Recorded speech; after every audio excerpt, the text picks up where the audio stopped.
안녕하세요. KB부동산TV 구독자 여러분. 현재 대한민국이 굉장히 뜨겁습니다. 대통령은 누가 될지, 대통령이 된다면 앞으로 부동산 시장은 어떻게 진행이 될지 굉장히 궁금하시죠? 자, 오늘 이 시간은 각 정당의 10대 공약, 부동산 정책에 대해서 한번 알아보고요. 현재 부동산 시장이 어떻게 흘러가고 있는지에 대해서 말씀드려보도록 하겠습니다.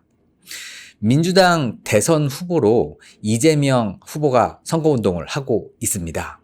3년 전에는요, 이재명 대통령 후보가 기본주택이라는 개념을 갖고 나왔었죠. 무주택자에게 30년 이상 거주할 수 있는 공공임대주택 100만 호를 공급하겠다. 그에 대한 재원으로는 1% 세율인 국토보유세를 도입해서 재원으로 삼겠다. 이런 정책을 갖고 나섰습니다. 그때 이제 윤석열 대통령과 0.7% 지지율 차이로 낙선을 하게 되었는데요. 그래서 그런지 이번에 부동산 공약에는 부동산과 관련된 수요 억제 정책이 조금 사라져 있다는 걸 여러분들이 확인할 수가 있습니다. 대체적인 흐름으로는 공급을 확대하여 부동산 가격을 잡겠다. 그리고 수요 정책에 대해서는 다소 톤 다운된 이런 정책 공약을 발표하고 있는데요. 일단 사기 신도시 스마트 신도시를 개설하겠다.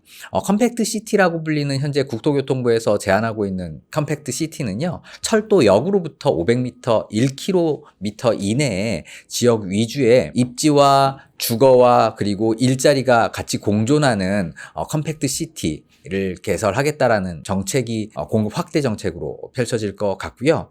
공공주도로 이런 흐름을 한번 이어나가겠다라는 예측이 가능합니다. 예전에 2021년 2사 대책이죠. 공공재개발과 공공직접시행 재개발이라는 정책을 펼쳤는데요. 이때 당시 문재인 정부 공급이 굉장히 약화되면서 빠른 공급 확대를 위해서 공공 디벨로퍼라는 개념이 나왔었습니다. 이때 당시에는 헨리 조지의 토지 공개념이라는 개념이 들어왔는데요. 바로 토지에서 나타나는 불로소득을 환수할 필요성이 있다라는 개념이었고요. 그래서 공공 디벨로퍼가 나서서 공급을 확대하겠다 이런 정책이 나왔는데요. 아마 이재명이 당선이 된다면 변창흠 전 장관이 주도했었던 공공 주도의 공공 디벨로퍼 개념이 공공 공급 확대 측면에서 한번 더 정책으로 발현되지 않을까 이렇게 생각을 하고 있습니다. 구체적으로 10대 공약사항을 한번 살펴보면요. 바로 국토 균형 발전에 방점을 찍는 공약이 나왔는데요. 세종으로 행정수도를 완성하겠다. 그리고 5극 3특을 추진하겠다라는 이런 공약사항이 눈에 띕니다. 바로 국회와 대통령실의 의사당과 직무실을 세종으로 이전을 하고 2차 공공기관 지방 이전을 실현하겠다. 그리고 수도권, 동남권, 대경권, 중부권, 호남권으로 이루어지는 5대 초광역권을 만들어가지고 광역 교통을 좀 개설을 하고요. 3대 특별자치도죠. 제주, 강원, 전북 3개의 특별자치도를 통해가지고 자치권을 좀 확립을 좀 확대하겠다. 이런 정책 공약을 내세우고 있습니다. 또한 수요 측면에 있어서는요. 고품질 공공임대주택을 좀 확대하고 공공임대 비율을 단계적으로 확대하겠다. 이런 정책. 그리고 전세 사기를 방지하기 위해서 전세 보증제도를 개선하고 월세 세 공제를 확대하겠다라는 정책을 말하고 있습니다. 또한 건물관리비 내역을 공개해서 임대료 꼼수 인상을 방지하겠다라는 정책을 내세우고 있습니다. 자, 이번엔 한번 국민의힘 대선 후보로 지정된 김문수 정책에 대해서 한번 살펴보겠습니다. 바로 10대 공약에는요, 333 청년주택 공급이라는 타이틀이 있는데요. 바로 결혼하고 3년, 그리고 첫 아이나고 3년, 둘째 아이나고 3년까지 총 9년간 주거비를 지원하겠다라는 정책입니다. 또한 대학 주변에 반값 월세존을 조성을 해가지고 1인 가구의 어떤 주거비를 좀 낮추고요. 오피스텔에 대한 세제 혜택, 주택수로 현재 되어 있지만 주택수에서 좀 제한하면서 오피스텔 확대를 통해서 좀 뭔가 실질적인 공급을 좀 늘리겠다 이런 정책을 이야기하고 있습니다. 또한요, 좀 특이한 거는 전국 5대 광역권에 GTX를 확대하겠다라고 이야기를 했어요. 현재 수도권에 있는 GTX A, B, C, D, F 뿐만 아니고요. 부울경권, 대구 경북권, 충청권, 광주 전남권의 GTX를 확대하겠다 이런 발표를 했습니다. 규제 완화를 위해서 한국형 화이트존을 도입하기로 했는데요. 이를 통해서 이제 민간의 건설 임대를 좀 확충을 하겠다라는 정책을 보이고 있습니다. 이를 위해서 종합부동산세 개편을 하고 양도소득세 중과세를 폐지하고 재건축 초과이익 환수제도 폐지하겠다라는 10대 공약이 나왔습니다. 자세히 한번 보시면요. 대구 경북권에서는 안동, 의성, 대구, 포항까지 이루어지는 GTX 라인을 제시를 했고요.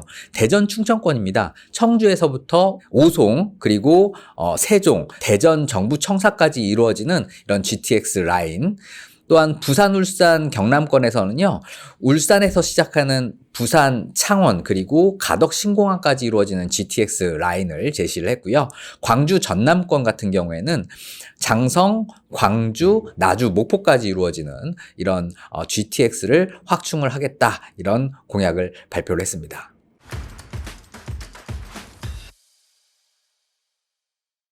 자, 현재 부동산 시장은 어떻게 흘러가고 있을까요?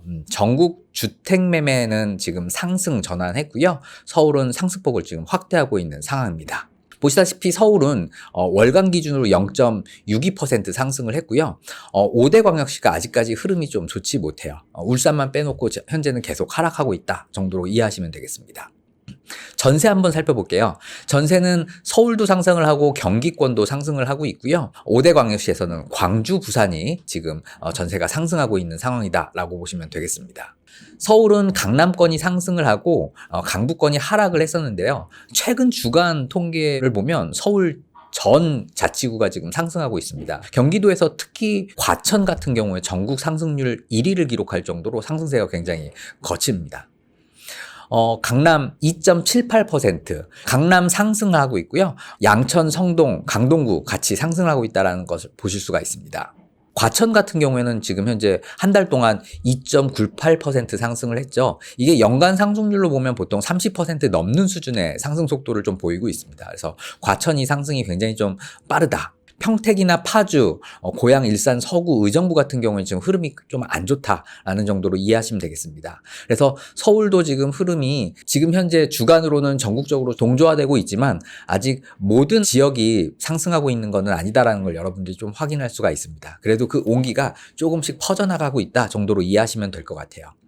자, KB 선도 아파트라고 해가지고요. 시가총액이 가장 많은 50개 아파트에 대해서 지수를 한번 만들어 봤는데요. 3월, 4월 상승률이 3.42, 3.51% 상승을 했어요. 이 정도 상승이면 보통 연평균 40% 이상의 상승 속도거든요. 우리 국민들이 선호하는 이런 50개 대형 단지 아파트에 수요가 굉장히 많이 몰리고 있다 정도로 여러분들이 시장을 이해하시면 되겠습니다. 그러면 이제 앞으로 어떻게 될 것인가 라는 거에 대한 질문에는요. 서울은 상승 전망이 조금 우세하고요. 울산, 세종이 동조화되면서 상승할 거다라는 이런 의견이 좀 많습니다. 그래서 세종은 140으로 지금 실질적으로 부동산 가격도 상승을 하고 있지만 앞으로 좀 상승이 될 것 같다. 국회와 그리고 대통령 직무실이 이전을 하게 되면 보다 많은 수요가 늘어나면서 상승하지 않을까라는 이런 기대감에 지금 현재 세종시장은 굉장히 상승을 하고 있고요. 5대 광역시 중에서 울산 흐름이 좀 좋고요. 서울 103으로 여전히 좀 상승할 것 같다라는 의견이 좀 많습니다. 전국은 95로 100보다 약간 아래이기 때문에 전국적으로는 아직까지는 부동산 시장이 좀 좋은 상황은 아니지만 그래도 서울과 울산, 세종을 중심으로 상승의 온기가 진행이 되고 있다 정도로 시장을 이해하시면 되겠습니다.